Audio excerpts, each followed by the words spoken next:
Hello everyone, আজকে বানিয়েছি আলু মটরশুঁটির একটা নিরামিষ রেসিপি, যেটা আবার মাত্র কয়েক মিনিটের মধ্যে বানিয়ে ফেলতে পারবেন। সবার প্রথমে নিয়েছি 500 গ্রাম মতো মটরশুঁটি, যেহেতু এখন মটরশুঁটির সিজন। আর এর সাথে নিয়েছি কিছুটা পরিমাণ আলুগুলোকে এরকম চৌকো চৌকো কেটে ধুয়ে তেল গরম করে তেলের মধ্যে দিয়ে 1 চামচ নুন, 1 চামচ হলুদ গুঁড়ো দিয়ে খুব ভালো করে লাল লাল করে হাই ফ্লেমে ভেজে তুলে নিতে হবে। ওই তেলের মধ্যেই দিতে হবে 1 চামচ জিরে, 2টো শুকনো লঙ্কা, একটা দারুচিনি, সাথে এটা ভাজা হয়ে গেলেই দিয়ে দিতে হবে আদা আর 2টো টমেটোর পেস্ট।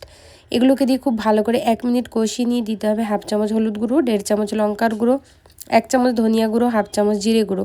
এগুলোকে দিয়ে খুব ভালো করে কষাতে হবে। আর তার সাথে এখানে মিক্স করতে হবে। মিক্স করে নিয়ে এর মধ্যে দিয়ে দিতে হবে হচ্ছে মটরশুঁটি দিয়ে এটাকে প্রায় 5 মিনিট মতো হালকা হালকা করে জল দিয়ে কষিয়ে নিতে হবে। খুব ভালোভাবে মটরশুঁটিটা কষানো হয়ে গেলে ভেজে রাখা আলু এর মধ্যে মিক্স করতে হবে। 1 মিনিট মতো আলু মটরশুঁটিটাকে ভালো করে কষিয়ে নিতে হবে। সুন্দর করে কষানো হয়ে গেলে এর মধ্যে লাস্টে দিয়ে দিতে হবে হচ্ছে 50 গ্রাম মতো দইটাকে ভালো করে ফেটিয়ে এর মধ্যে দিয়ে এটাকে আরও 5 মিনিট মতো আমাদেরকে কষিয়ে নিয়ে এর মধ্যে পর্যাপ্ত পরিমাণ জল দিয়ে এটাকে ঢেকে রেখে দিতে হবে যতক্ষণ না আলুটা ভালো করে সিদ্ধ হচ্ছে না।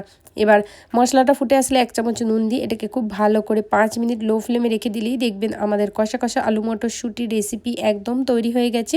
ওপর থেকে দিয়ে দিতে হবে কিছুটা ফ্রেশ ধনিয়া পাতা।